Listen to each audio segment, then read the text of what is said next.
Radhe Radhe. Hello everyone, let's begin with a new episode. जो channel पे नहीं है या जिन्होंने अभी तक सब्सक्राइब नहीं किया जल्दी से सब्सक्राइब कर दें। It's episode 49, romantic night. Kavya अपने कमरे में इधर से उधर घूम रही थी। उसके चेहरे पे परेशानी और घबराहट साफ दिखाई दे रही थी। चेहरा भी पसीने से भीगा हुआ था। काव्या कभी अपने फ़ोन पर उस मैसेज को देखती तो कभी घड़ी पर। बीतते वक्त के साथ उसकी घबराहट भी बढ़ती जा रही थी। कमरे का दरवाज़ा खुलते ही काव्या अपने कदम रोक लेती है। सामने देखती है आदित्य कमरे में आ रहा है। आदित्य की नज़र सबसे पहले काव्या पर पड़ती है। काव्या को तो आदित्य के देखते ही घबराहट बढ़ने लगी। आदित्य धीरे धीरे अपने कदम काव्या की तरफ बढ़ाता है। आदित्य को अपनी तरफ बढ़ता देख काव्या अपने कदम पीछे करने लगी। काव्या की हरकत से आदित्य को कुछ समझ नहीं आता है। नज़दीकी का जैसे ही एहसास होने लगता है, काव्या की धड़कनें तेज होने लगती हैं। काव्या कदम पीछे करते करते दीवार से सट जाती है। आदित्य अब तक अपने कदम बढ़ाए हुए काव्या के पास आने लगा। काव्या घबराते हुए बस आदित्य को ही देख रही थी। आदित्य अब काव्या के बिल्कुल पास आ जाता है और अपने हाथ बढ़ाकर माथे पर रख कर कहता है, तुम ठीक हो? काव्या घबराहट में हल्का हकलाते हुए कहती है, हाँ, मैं बिल्कुल ठीक हूँ। आदित्य उसे अजीब नज़रों से देखता फिर कहता है, तुम्हें इतना पसीना क्यों आ रहा है? काव्या अपने हाथों को गोल घुमाते हुए घबराते हुए कहती है, पसीना वो मुझे मुझे गर्मी लग रही है। आदित्य, गर्मी? लेकिन वह इतना ही बोलता है कि काव्या जल्दी से कहती है, आते साथ ही आप क्या सवाल करने लग गए? आप जाइए, फ्रेश हो जाइए। काव्या दीवार से सटकर सोफे पर जाकर बैठ गई और अपने फ़ोन को ऑन कर देखने लगी। आदित्य हैरानी से काव्या को देखता फिर वहाँ से चलकर बेड के पास आकर पॉकेट से फ़ोन निकालकर टेबल पर रखता है। काव्या चोर नज़र आदित्य को देख रही थी। आदित्य वॉशरूम चला जाता है। उसके जाते ही काव्या अपनी नज़र से उठकर बेड की तरफ बढ़ती है। टेबल से फ़ोन लेकर काव्या सोफे की तरफ जाकर खड़ी होकर फ़ोन को ऑन करने लगती है, लेकिन फ़ोन पर पासवर्ड लगा होता है। काव्या एक दो पासवर्ड देखकर खोलने की कोशिश करती है, लेकिन नहीं खुलता है। तभी आदित्य वॉशरूम से बाहर आता है। आहट सुनते ही काव्या वॉशरूम की तरफ मुड़कर देखती है और फ़ोन को पीछे छिपा लेती है। आदित्य की नज़र फिर भी एक बार काव्या पर चली जाती है। आज काव्या का बिहेवियर उसे बहुत अजीब लग रहा था। आदित्य काव्या पर ज़्यादा ध्यान न देते हुए बेड की तरफ बढ़ जाता है और टेबल पर अपने फ़ोन को ना देखकर आदित्य अपनी नज़र इधर उधर करने लगता है। काव्या वहीं खड़ी बस खुद को घबराहट में छुपाने की कोशिश कर रही थी। बहुत देर तक आदित्य बेड, टेबल और ड्रॉर में देखता है। फिर कुछ सोचते हुए वॉशरूम की तरफ जाने लगता है कि उसका फ़ोन रिंग होता है। फ़ोन रिंग होते ही काव्या अपनी आंखें कसकर बंद कर लेती है। वहीं आदित्य पीछे मुड़कर देखता है। आवाज़ का पीछा करते हुए आदित्य काव्या की तरफ बढ़ने लगता है। अब तक उसे समझ आ गया था कि काव्या के पास ही उसका फ़ोन है। अब भी काव्या फ़ोन को पीछे छुपाए रखी हुई थी। अपने करीब आदित्य को महसूस कर काव्या अपनी आंखें खोलती है। आदित्य काव्या के चेहरे की तरफ झुकने लगता है। आदित्य को ऐसे करता देख काव्या की तो सांसें ही अटक जाती हैं, धड़कनें तेज हो जाती हैं। आदित्य झुकते हुए काव्या के चेहरे को एकदम पास चला जाता है, पर अपना हाथ बढ़ाते हुए काव्या के पीछे ले जाता है। आदित्य के हाथ काव्या के हाथ पर चले जाते हैं। आदित्य के छूते ही काव्या की पकड़ आदित्य के फ़ोन पर खस जाती है। आदित्य के हाथ काव्या के हाथों से फिसलते हुए अपने फ़ोन पर चले जाते हैं। आदित्य की गर्म सांसें काव्या के चेहरे पर पड़ रही थी, जिससे काव्या सिहर सी जाती है। आदित्य अपना फ़ोन काव्या से छुड़ाकर उससे दूर हो जाता है। फिर एक नज़र काव्या को देखकर वहाँ से जाने लगता है। तभी काव्या कहती है, हमें आपका फ़ोन चाहिए। आदित्य के कदम वहीं रुक जाते हैं। वह पीछे पलटकर काव्या को तरफ देखता है और फिर अपना फ़ोन काव्या की तरफ बढ़ा देता है। 8 अक्टूबर, यह बोलकर आदित्य वहाँ से चला जाता है। काव्या फ़ोन लेकर पासवर्ड देती है। 8 अक्टूबर। लॉक ओपन होते ही वह जल्दी से व्हाट्सएप ओपन करती है। व्हाट्सएप को देखकर काव्या की आंखें हैरानी से बड़ी हो जाती है। व्हाट्सएप पर आदित्य के इतने सारे मैसेज आए थे। कई सारे मशहूर बिजनेसमैन, एक्टर्स और भी बहुत सारे लोग शामिल थे, लेकिन आदित्य ने एक मैसेज तक नहीं पढ़ा। उसने किसी का मैसेज पढ़ा तो वह थी अरुणी देवी की। काव्या जल्दी से अपना मैसेज आदित्य के फ़ोन से डिलीट करती है। फिर अपने फ़ोन में रखने वाली फिर इसके फ़ोन में रखने वाली होती है कि उसे क्या होता है कि उसने गैलरी के फ़ोटोज़ को चेक करने लगती है। गैलरी में पूरे सिंघानिया परिवार की फ़ोटो भरी पड़ी थी। उसके साथ ही काव्य और आदित्य के शादी की फ़ोटो भी थी। काव्य फ़ोटोज़ को देख ही रही थी कि उसकी नज़र एक फ़ोटो पर जाकर ठहर जाती है। वो फ़ोटो कॉलेज के वक्त थी, जिसमें आदित्य ने काव्य को कमर से पकड़ा हुआ था और गिरने से बचाने के लिए।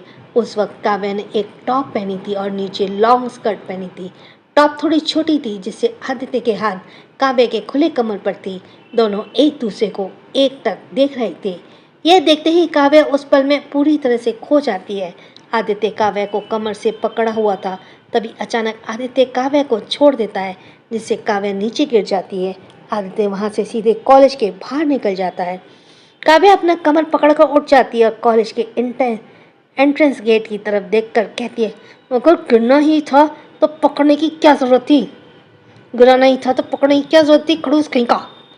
काव्य की बात सुनकर काव्य के साथ जो सहेलियां थी वे हंसने लगती हैं।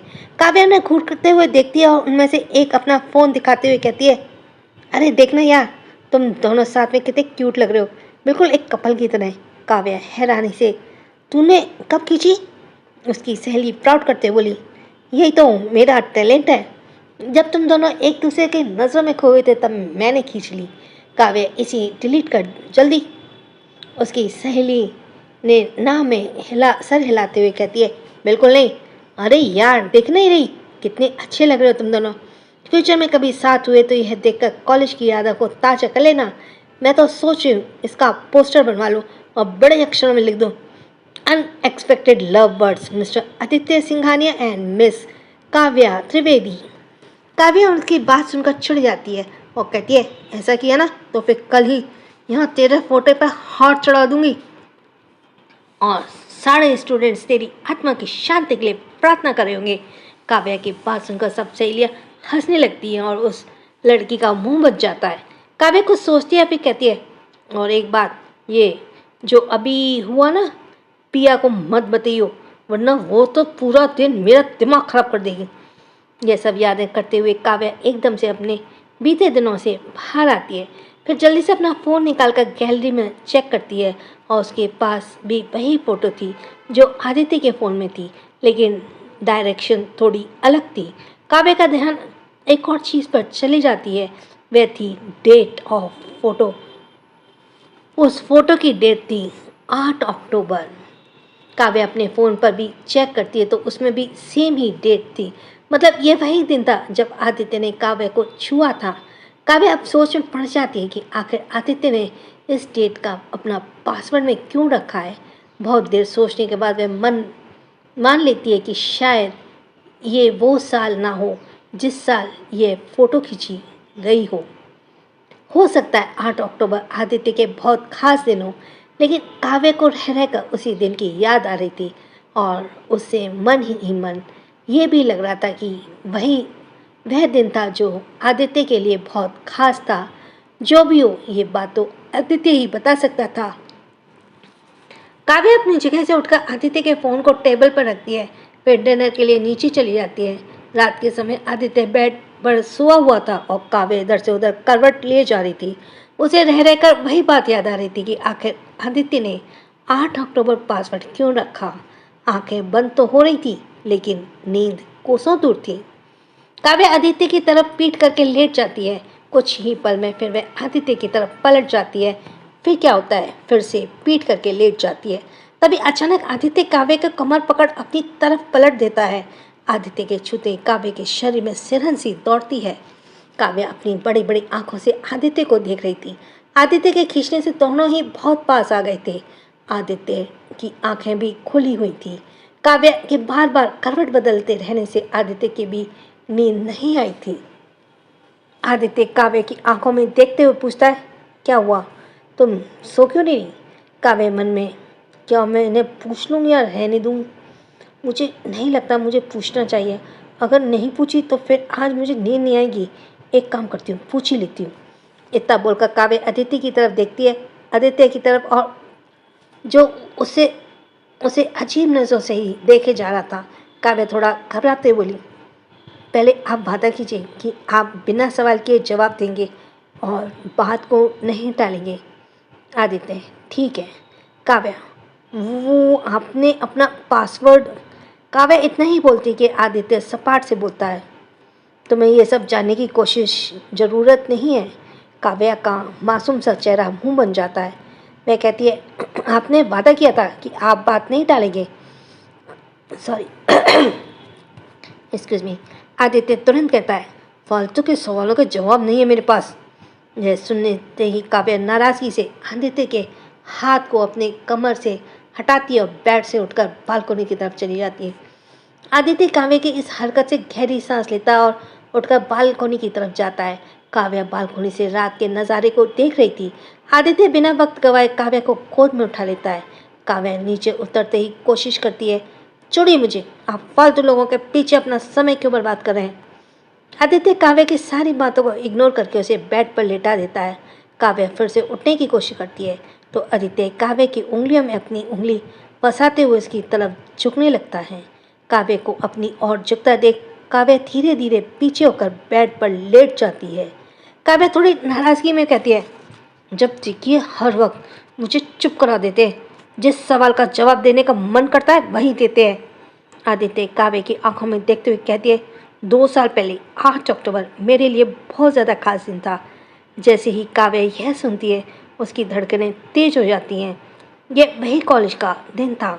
काव्य फिर से सवाल करने के लिए मुंह खोलने ही वाली थी कि आदित्य एकदम से झुककर काव्य के होठों पर अपने होठ रख देता है। आदित्य का ऐसे करते ही काव्य की आंखें हैरानी से बड़ी हो जाती हैं। आदित्य के हाथों को बेड पर आदित्य के हाथों को बेड पर पुश करता है और बहुत स्ट्रांगली किस करने लगता है। होठों के पहली एहसास से काव्य की आंखें धीरे धीरे बंद हो जाती है। आदित्य काव्य के होठों के रस में बहुत ही धीमे धीमे पिए जा रहा था। काव्य की उंगलियों में जो उसकी उंगलियां फंसी हुई थी और भी ज़्यादा टाइट हो जाती हैं। आदित्य की सॉफ्ट किस हार्ड होने लगती है। वह काव्य के होठों को लिक और शक करने लगता है। काव्य तो बस आदित्य के किस को महसूस कर रही थी। आदित्य से अब बिल्कुल रहा नहीं गया और वह एकदम से काव्य के पूर आ जाता है और उसके होठों को बेतहाशा चूमने लगता है। जब उसे एहसास होता है कि काव्या सांस नहीं ले पा रही है तो उसके होठों को छोड़कर उसके गर्दन पर आ जाता है और किस के साथ बाइट करने लगता है, जिससे काव्या के मुंह से आह निकल जाती है। आह सुनते ही आदित्य काव्य के ऊपर से हटकर बेड पर लेट जाता है और काव्य को अपने ऊपर खींच लेता है। काव्य तो अपनी आंखें खोलने की कोशिश ही नहीं कर रही थी। आदित्य फिर एक बार काव्य के गले पर अपने होठ रखकर किस करने लगा। काव्य के हाथ अब फ्री थे, जिससे वे आदित्य के कंधों पर चले जाते हैं और कस जाती है। फिर एक बार आदित्य काव्य को बाइट करने लगता है, लेकिन इस बार काव्य की आवाज़ नहीं करती। आदित्य अपना कंट्रोल वक्त के साथ खोता जा रहा था। उसके हाथ धीरे धीरे काव्य की कमर को सहलाते हुए पीठ पर चले जाते हैं। आदित्य के दोनों हाथ काव्य के ब्लाउज के बटन को खोलने लगते हैं। आदित्य काव्य के ब्लाउज के बटन को खोल ही रहा था कि एकदम से उसके हाथ रुक जाते हैं और वह जो काव्य के गले को चूम रहा था एकदम से रुक जाता है और काव्य को देखने लगता है। काव्य अभी आंखें बंद किए हुए थी। आदित्य काव्य को कसकर गले लगा लेता है और उसके कानों के पास जाकर धीरे से कहता है, अब तो तुम्हें अपने सारे सवालों के जवाब मिल गए ना। काव्या एकदम से सिहर उठती है और कोई जवाब नहीं देती। काव्या आदित्य के ऊपर ही सो जाती है। आदित्य भी काव्य को अपने ऊपर ही सीने देता है और सोने देता है और खुद ही आंखें बंद कर सो जाता है। सुबह करीब 6 बजे काव्य की नींद खुलती है। आंखें खुलते ही काव्य साइड में देखती है तो कोई नहीं होता है। तभी एकदम से वॉशरूम का दरवाज़ा खुलता है और आदित्य बाहर आता है। आदित्य को देखते ही काव्य को रात का सीन याद आने लगता है, जिससे उसके गाल शर्म से लाल हो जाते हैं। वह अपना सर झुका लेती है। आदित्य एक नज़र काव्य को देखता फिर तैयार होकर लगता है। काव्य जल्दी से बेड से उठती है और वॉशरूम चली जाती है। शॉवर लेने के बाद काव्य वॉशरूम में आईने के सामने खड़ी होकर खुद को देखती है। उसके गर्दन पर जगह जगह आदित्य के दिए हुए निशान दिख रहे थे। एक ऐसी जगह नहीं था जहाँ निशान ना हो। यह सब देखकर वो काव्य शर्म से पानी पानी हो जाती है। एहसास से भरा वह निशान काव्य में बहुत ही ज़्यादा नया था। So next 50 birthday a sad day. Kavya radio का कमरे से बाहर आती है। आज उसे घर थोड़ा सूना सूना लग रहा था। हॉल पर आज छोटों के अलावा कोई नहीं दिख रहा था और यहाँ तक कि आदित्य भी आज स्टडी रूम में नहीं था। वह जल्दी ही ऑफिस के लिए निकल गया था। काव्या डाइनिंग टेबल पर बैठ जाती है। सब उसे गुड मॉर्निंग विश करते हैं। काव्या अपनी नज़र कमरे की तरफ घुमाते हुए पूछती है, आज सब कहाँ गए? अनुराग नाश्ते की बाइट लेते हुए कहता है, सालों से ये रीति चली आ रही है, आज के दिन कोई एक साथ खाना नहीं खाते। काव्या असमंजस सा रहती है। कैसी रीति? सौरभ थोड़ा दुखी सा होकर कहता है, आज आदि का बर्थडे है। काव्या हैरानी से, बर्थडे है? अनुराग हाँ मैं सिर हिलाकर कहता है, हाँ आज हमारे खड़ूस भाई का बर्थडे है, लेकिन इसे ऐसे मनाया जाता है जैसे किसी का मरण दिन या मनाया जाता हो। आज किसी के होठों पर मुस्कुराहट नहीं होती बल्कि गम होता है। और क्यों होता है ये तो बड़ों को ही पता है। रूहानी भी बोल पड़ती है, बड़ी माँ तो आज के दिन कमरे से बाहर ही नहीं आती। बड़े पापा और पापा कल ही घर से बाहर चले गए। दादी भी कल देर रात को कहीं चली गई और माँ तो कमरे में ही है। वो बाहर तो आती है लेकिन किसी से ठीक से बात नहीं करती। काव्य सबके बातों को बड़े गौर से सुन रही थी। तभी कुछ याद करके वह पूछती है, आज तक किसी ने उनके बर्थडे को सेलिब्रेट नहीं किया? सौरभ तुरंत कहता है, 1 साल पहले हमने कोशिश की थी। उस वक्त जो हमने आदि का रूप देखा था उसके बाद से तो किसी ने सेलिब्रेट करने की कोशिश ही नहीं की। काव्या ने बोला, ऐसा क्या हुआ था? काव्या के सवाल पर अनुराग बोला, 1 साल पहले घर में माँ पापा चाचा चाची दादी ऐसे ही कहीं चले गए थे, तो हमने सोचा कि आदि भाई के इस दिन को स्पेशल बनाते हैं। उसकी तैयारी हम कर लेंगे। तैयारी हो गई, सब कुछ हो गया, बस हमें आदि भाई के आने का इंतजार था। कुछ देर बाद आदि भाई आए। घर में लाइट्स और हमने बंद कर रखा था। आदि भाई के आते हमने लाइट्स ऑन कर उनको एक साथ विश करने लगे। अर्जुन भाई आदि भाई के गले लग गए और उन्हें विश किया। तभी आदि भाई ने अर्जुन भाई को जोर से धक्का देकर खुद से दूर कर दिया और चिल्लाते हुए कहते हैं, आई हेट दिस डे। वो एकदम से अजीब सा बर्ताव करने लगे और एक ही बात रिपीट कर रहे थे, I hate this day. Arjun भाई हैरान सा आदि भाई को देख रहे थे। फिर एकदम से आदि भाई सारे सजावट को हटाने लगे। टेबल कुर्सी सब लात मार मार कर अपना गुस्सा निकालने लगे। कुछ ही पल में पूरा हॉल तहस नहस हो चुका था और आदि भाई की आंखें गुस्से से लाल थीं, हाथों से खून बह रहा था। हम घबरा गए। अर्जुन भाई ने उन्हें रोकने की कोशिश की, लेकिन फिर एक बार आदि भाई ने उन्हें धक्का दिया और बाहर जाकर तेज रफ्तार से कार लेकर चले गए। अनुराग की बातों को काव्या एकदम हैरान हो जाती है और मन ही मन कहती है, कोई अपने ही जन्मदिन से नफरत आखिर कैसे कर सकता है? काव्य के लिए आदित्य अब बिल्कुल पहेली बन चुका था। नाश्ते के बाद काव्या आदित्य के बारे में सोचते हुए अपने कमरे में जाने लगी। तभी अचानक से सौरभ दौड़ते हुए आता है और काव्या के सामने खड़ा हो जाता है। काव्या सौरभ को सवालिया नजरों से देखती है। सौरभ एकदम से सीरियस होकर कहता है, भाभी आज के दिन आदि बहुत अकेला पड़ जाता है। मेरी आपसे एक रिक्वेस्ट है कि आप आज आदि के दिन को हर पल की तरह अकेलेपन में से ना गुजरने दें। काव्या असमंजस में, लेकिन मैं कैसे? सौरभ आपके सिवा ये कोई नहीं कर सकता भाभी। काव्या वो तो ऑफिस गए हैं तो फिर मैं। सौरभ तो वो आज ऑफिस नहीं जाता। काव्या तो फिर कहाँ गए हैं? सौरभ वहाँ से आगे बढ़कर, चलिए मैं आपको लेकर चलता हूँ। काव्या सौरभ के पीछे चली जाती है। नीचे कार में आगे वाली सीट पर काव्या बैठ जाती है और सौरभ ड्राइविंग करने लगता है। एक बहुत ही खूबसूरत सा गार्डन जो हरियाली से भरा हुआ था, उसमें हंसते हुए रूहानी दौड़ रही थी। उसके पीछे तंजस उसे पकड़ने की कोशिश करते हुए बोला, रो आज तो मैं तुम्हें नहीं छोड़ने वाला। रूहानी हंसते हुए, पहले पहाड़ों तो पकड़ो तो सही। तभी उसका अचानक तंजस रूहानी की कलाई को पकड़ खींच लेता है। उससे दोनों का बैलेंस बिगड़ जाता है और नीचे गिर जाते हैं। वे दोनों इस तरह से गिरे कि रूहानी नीचे और तंजस उसके ऊपर। गिरते ही तंजस और रूहानी की नज़र एक दूसरे से मिल जाती है और अचानक वे दोनों जोर जोर से हंसने लगते हैं। तंजस रूहानी के ऊपर से हटकर उसके बगल में लेट जाता है। कुछ देर बाद दोनों के बीच शांति पसर जाती है। तभी रूहानी आसमान की तरफ देखते हुए कहती है, तंश हमारे इस रिश्ते के बीच कभी कोई नहीं आना चाहिए। तंजस अपनी जगह से उठकर अपनी कोहनी के सहारे रूहानी को देखते हुए आश्चर्य से कहता है, कोई नहीं आना चाहिए मतलब? रूहानी अपनी जगह से उठकर बैठ जाती है और कहती है, तुम्हारी गर्लफ्रेंड हमारे बीच कभी नहीं आनी चाहिए। तंजस थोड़ा मुस्कुराते हुए कहता है, ठीक है, तुम ही मेरी गर्लफ्रेंड बन जाओ। रूहानी घूरकर तंजस को देखकर कहती है, कभी नहीं। रूहानी, दोस्ती का रिश्ता बहुत मजबूत होता है, दोस्ती के कंपेयर में प्यार का रिश्ता बहुत कमज़ोर होता है और मुझे कमज़ोर रिश्ते बिल्कुल पसंद नहीं। तंजस, और अगर गलती से मुझे तुमसे प्यार हो गया तो रूहानी झट से तंजस की आंखों में देखते हुए बोलती है, ऐसा कभी नहीं होगा, मुझे तुम पर पूरा भरोसा है। तंश तंश भी अब अपनी जगह से उठकर बैठ जाता है और कहता है, तो फिर तुम ऐसा क्यों चाहती हो कि हमारे बीच कोई ना आए?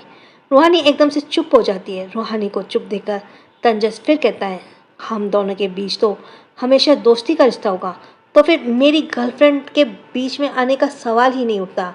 तुम बस मेरी दोस्त होगी और वो मेरा दिल। तंजस इतना ही बोलता है कि रूहानी झट से उसका कॉलर पकड़ लेती है और गुस्से से कहती है, तंश, मैंने कहा ना, मुझे कमज़ोर रिश्ते पसंद नहीं।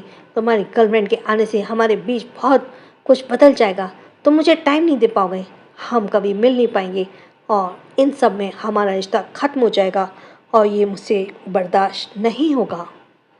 रूहानी के अचानक रिएक्शन से तंसज हैरान हो जाता है और रूहानी को शांत करते हुए कहता है, रिलैक्स रूहू, ऐसा कुछ नहीं होगा, हमारे बीच कभी कोई नहीं आएगा। तंसज की बातें सुनते ही रूहानी उसका कॉलर छोड़ देती है। रूहानी को देखते ही तंसज बोला, रूह, तुमने तो ये फैसला ले लिया कि मुझे तुमसे प्यार नहीं होगा, लेकिन अगर तुम्हें मुझसे प्यार हो गया तो? रूहानी अचानक ही तंसज को ढकेल देती है, जिससे वह नीचे लेट जाता है। रूहानी उसके ऊपर आती है और उसके चेहरे के बिल्कुल पास जाकर कहती है, अगर मुझे तुमसे प्यार हो गया तो इतना बोलते बोलते रूहानी तंजस के गले पर जोर से बाइट करती है और झटके से हंसते हुए भाग जाती है। तंसज अपनी आंखें खोल उठता है और अपने गालों पर हाथ देकर कहता है, रूह की बच्ची, अब तुम मेरे हाथों से नहीं बचेगी। गार्डन में रूहानी की खिलखिलाते हुए हंसी बिखरी हुई थी। चारों तरफ दोनों के अलावा कोई नहीं था, बस दोनों एक दूसरे के साथ खुशी के पल बिता रहे थे। तंसज बेड पर लेटा हुआ अपनी और रूहानी की यादों में खो सा गया। वह एकदम से अपनी आंखें खोलता और कहता है, रूह, तुमने मुझे मीठी यादें तो दे दी, लेकिन इन यादों में भी तुम्हारे जवाब हमेशा अधूरे होते हैं। आखिर क्यों रूह, क्यों तुम हर पल मुझे तड़पाती हो?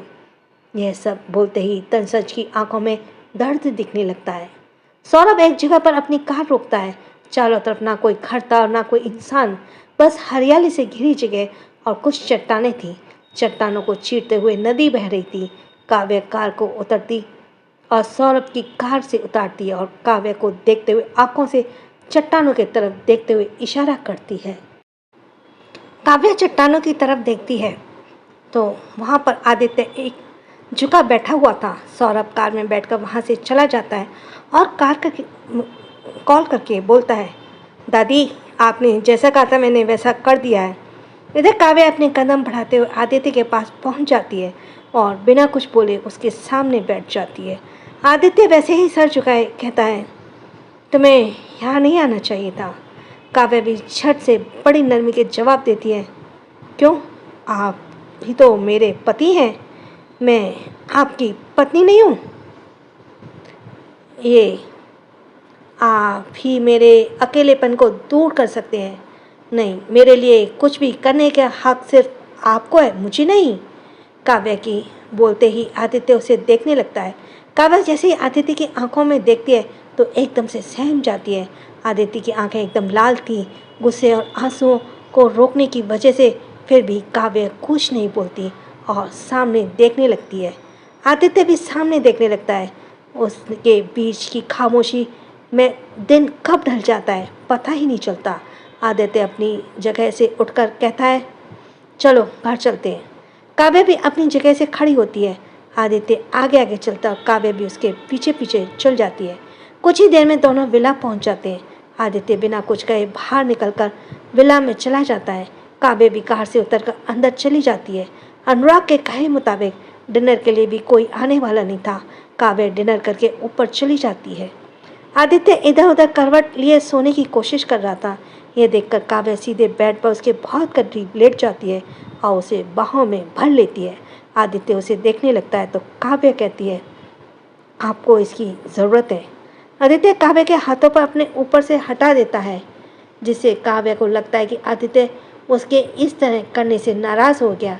लेकिन आदित्य काव्य को कमर से पकड़कर और करीब खींच लेता है और कसकर बाहों में भर लेता है और एकदम से कानों में जाकर कहता है, अगर हेल्प कर रही हो तो अच्छे से करो, अकेलेपन को दूर कर रही हो तो करीबी को बढ़ाओ, हक जताना चाहती हो तो बिना कोई एक्सप्रेशन से जताओ। काव्या उसकी आंखों में देखते हुए कहती है, हेल्प करना तो चाहती हूँ, लेकिन सोचती हूँ आपको पसंद नहीं आए तो। अकेलेपन को दूर करना चाहती हूँ, लेकिन सोचती हूँ आपको करीबी पसंद नहीं आई तो। हक तो जताना चाहती हूँ, लेकिन सोचती हूँ आपको मेरा हक जताना अच्छा नहीं लगा तो। अब आदित्य कुछ नहीं कहता और काव्य की गर्दन पर अपना चेहरा छुपा लेता है। आदित्य की सांसों को अपने गर्दन पर महसूस कर काव्य को अजीब सी फीलिंग होने लगती है। काव्य खुद को कंट्रोल करने की कोशिश कर रही थी, लेकिन रुकना उसके लिए मुश्किल होता जा रहा था। एकदम से काव्य के होंठ आदित्य के सीने पर चले जाते हैं। जैसे ही आदित्य को यह एहसास होता है, वह अपने कसकर बंद करते हुए खुद को कंट्रोल करने की कोशिश करने लगता है। काव्य लगातार अपने होठों से सीने से होकर गर्दन पर किस करने लगती है। काव्य किस करते करते एकदम से आदित्य के गर्दन पर बाइट कर लेती है, जिससे आदित्य अपना कंट्रोल खो देता है और वह भी काव्य के गले को किस करना शुरू कर देता है। काव्य एकदम से सिर उठी और आदित्य को किस करना बंद कर देती है। आदित्य वाइल्ड तरीके से काव्य को किस कर रहा था, जिसमें काव्य को थोड़ा दर्द होने लगता है, लेकिन वह कुछ नहीं बोलती। आदित्य अब जोर जोर से काव्य को बाइट करने लगा। काव्य कसकर आंखें बंद करके आदित्य के शर्ट को पकड़ लेती है। आदित्य काव्य के गले से होठों तक पहुंच जाता है और बहुत ही वाइल्ड होकर किस करने लगता है। काव्य को अब ऐसे लगने लगता है कि कोई भूखा भेड़िया उसको शिकार कर रहा है। आदित्य काव्य के होठों पर जोर से बाइट करता है, जिससे काव्य के मुंह से ना चाहते भी आहा निकल जाती है। आहा सुनते आदित्य रुककर काव्य को देखने लगता है।